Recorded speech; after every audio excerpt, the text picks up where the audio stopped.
好，接下来我们要来关心国际震惊的消息，是川普要邀他的前恐怖头目正式的进白宫。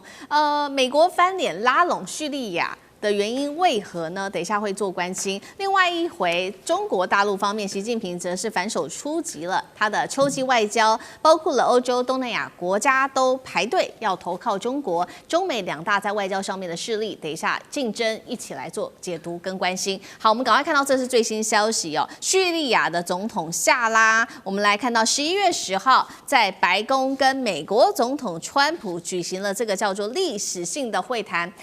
之所以叫做历史性的会谈，是因为这位夏拉啊来头可不小，他是当时美国悬赏1000万美元所要捉拿的对象，他是伊斯兰的圣战士。那么过去他所领导的萨姆解放组织曾经跟盖达组织是有所关系的。那么时序我们来看到，从今年的7月份开始，才终于从美国的恐怖组织名单中把它给移除了。那么如果这一次夏拉，你看到这一次做了这个访问哦，等于说是从1946年以来，叙利亚独立以来首位访问白宫的叙利亚的重要领袖。我们来看看 BBC 怎么做分析。他说呢，这一次叙利亚的领袖跟川普做了一个这个访问哦，等于是什么意思呢？也就是美国跟叙利亚之间在军事上面的合作，叙利亚即将加入美国防堵 ISIS 的国际联盟，那么美军还会进驻到叙利亚的首都大马士革的空军基地，对于美国来说将会是重大的一个外交政策上面的转向。过去的通缉犯怎么一下子转身变成了白宫的座上宾呢？美国这一次拉拢叙利亚，反恐是安全上面的考量，还是他想要掌控在中东地区的战略要地，是想要围堵不管是伊朗或者是俄罗斯吗？大师怎么看？我想当然是安全考量了，还有就是围堵，尤其是伊朗啊。那事实上的话，对美国来讲的话，说敌人变朋友，朋友变敌人，这家常便饭啊。外交怎么能说永远是敌人呢？永远是朋友呢？对，外交是以你国家的利益考量啊。你永远把别人当敌人的话，那最后吃亏的是你。对，情势变了就可以变朋友。你永远把人当朋友，人家把你都卖掉了，你还说是朋友？对。比如说美国现在抢我们1650亿，你认为他是朋友的话，你不能把他当作对手的话，那吃亏就是你自己嘛。所以这是外交的本质，就是要因时而因地因人而异啊。对，同样一个人，可是时间变了，地点变了，那敌人就可以变朋友啊。对。没有人说美国是永远的朋友，没有一个国家会这样子。当美国变成来抢你的钱的时候，他就变成敌人了。对，这是很明确的。所以呢，我觉得这个美国今天在这个白宫啊，欢迎夏拉过去就是盖达基本上就是过去把美国这个纽约的这个世界贸易炸掉了，那是过去啊。现在他们需要夏拉，为什么？因为夏拉基本上的话。他率军打入到这个巴格达的时候，他发表一个演讲，他谴责伊朗是一个什么宗派主义，他们是一个所有腐败的根源。所以呢，因为叙利亚过去是跟伊朗是兄弟国啊，现在因为夏拉的话，叙利亚变成伊朗，把伊朗视为这个所有腐败的根源，那正符合美国的对伊朗的政策啊。所以当然要拉拢这个人呐。那另外一方面，他事实上的话，你知道过去叙利亚一贯亲哪一个国家？他是苏联的盟友啊。从苏联时代到俄罗斯时代，俄罗斯的海外军事基地不多，可是，在地中海它有2个军事基地，一个是叫塔斯图尔军港，在这个叙利亚的这个就是在地中海边。另外还有一个军港有一个空军基地叫赫梅敏空军基地，都是俄罗斯在地中海地区重要的军事基地。那虽然这个贾拉他已经去过俄罗斯，去过莫斯科了，他已经跟普丁讲说，你这2个基地我都会怎么讲呢？都可以继续存在。虽然在发生内战的时候，当时俄罗斯派驻在叙利亚的这个空军飞起来是炸贾拉的部队啊。因为他们那时候是帮助政府军，也就是阿塞德政权，阿塞德人父子2任长期在叙利亚执政，俄罗斯是支持他的。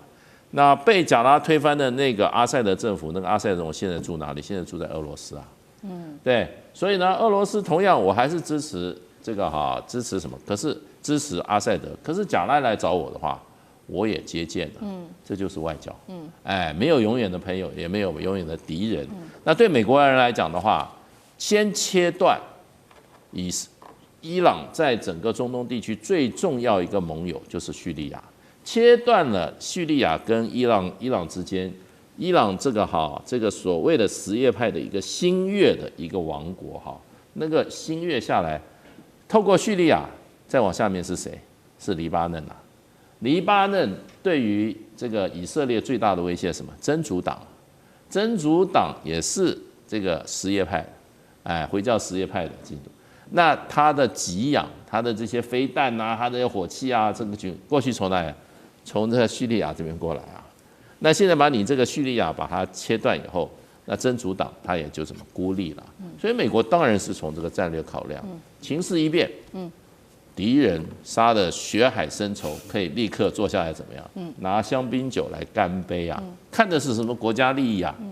对，有利益就可以交朋友。所以对美国来讲，你不要以为美国的朋友都是永远是朋友，有些过去这个亲美政权的头被美国 CIA 给干掉，那是符合美国国家利益。美国只考虑自己国家利益，没有其他什么事情，没有什么其他考量。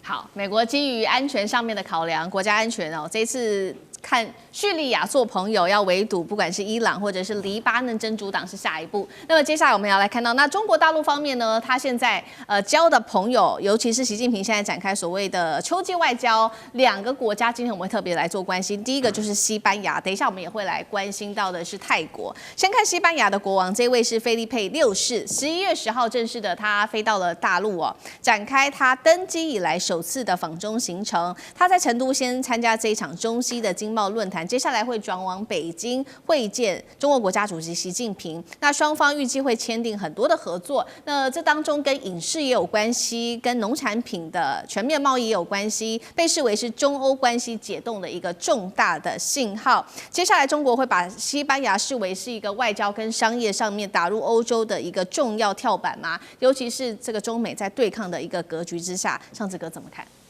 这两天在微博热搜出现了西班牙国王伉俪，谁呢？就是他的王后叫莱蒂西亚。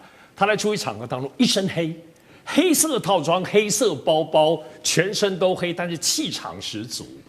那西班牙的王后向来就被视为是全欧洲最美的王后，跟斯米一样，以前是新闻主播出身呢。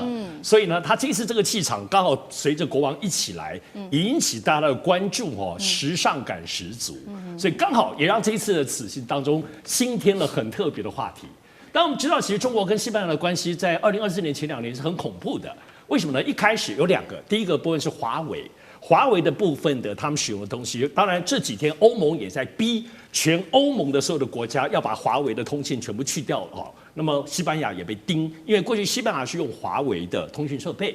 除此之外，当然就是先前新能源汽车，在去年的这个战争当中，西班牙是最早跳出来说，对，这个能源汽车很糟糕。结果后来被中国大惩罚，包括了这个我们都知道，现在西班牙3个东西是农产品啦。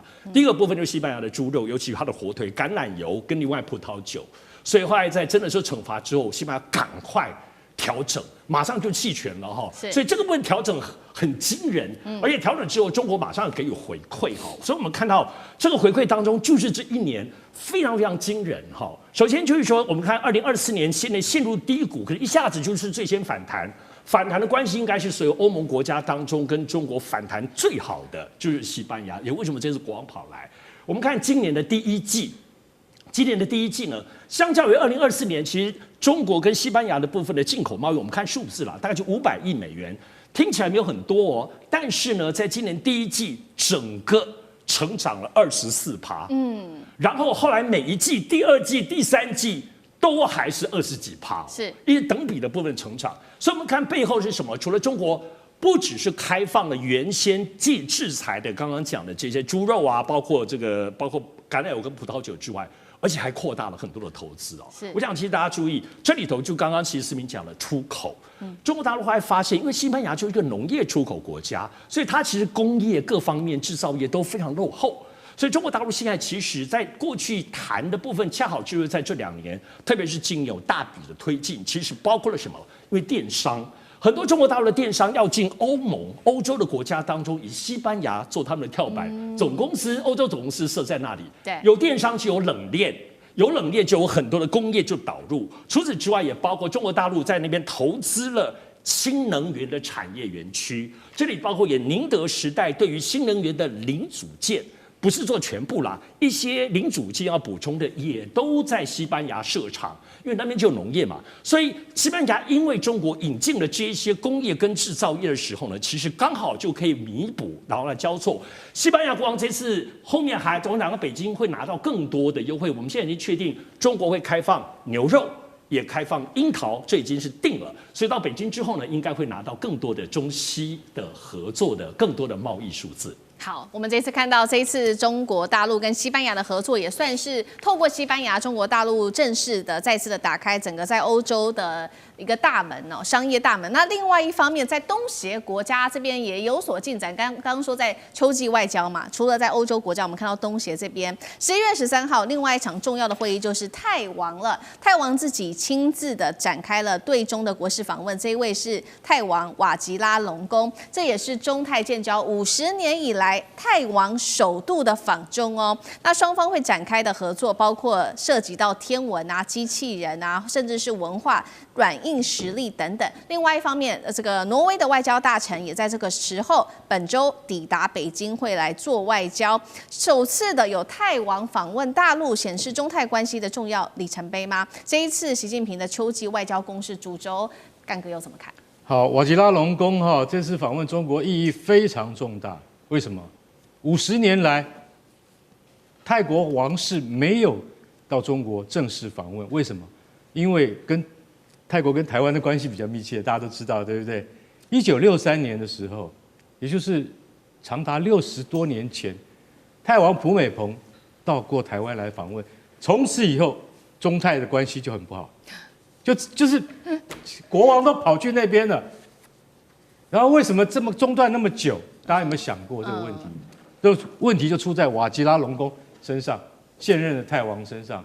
因为现任的泰王他在泰国的时间根本没有多长，他一直在巴伐利亚，在他的别庄里面、古堡里面。瓦吉拉隆功是全世界现存的君主立宪国家的君主里面争议最大的一个人。这一次他去出访中国，对他而言是重新洗白的好机会。为什么？因为他就是早年的争议非常多，大家可以上网去查。因为我们也不要在这边批评他早年的一段荒唐的历史就对了，因为他以前都不回国，不履行他作为王储的责任，等他父亲病逝之后，他才准备回来。那这次他访问中国是为什么？因为皇太后施丽吉上个月才刚过世，过世之后，其实泰王现在非常需要营造他亲民的形象啊，不管他当年，他现在也已经非常有年纪了哈。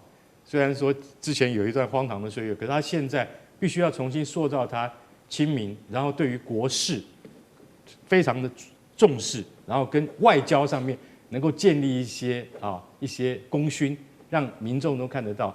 虽然泰皇只是一个虚位元首，但是泰王在那个国内的他的就是说他们的那个的看法跟评价是蛮高的。也就是说泰国1000多年历史以来，他们对于王室都是非常尊重的，而且你不能够冒犯王室。我认为这个瓦吉拉隆功他这次要前往北京啊，该看的都会看，什么航天城啊，还有什么人形机器人啊，还有什么故宫博物院，他都会去看。那我是觉得说，他一定会留下很多影像记录，让大家还有包括国际社会，还有他国内的人民都看到，他已经重新塑造了他的一个形象，可以增加他很多的分数，可以以后在将来对于重建泰国王室的形象非常有帮助。好，谢谢干哥。那我们休息一下，马上回来。地缘政治、美中之争、战略价值、强权崛起、小国生存，现在与未未来，洞悉事件走向，掌握世界脉动，全球观点尽在环球大见。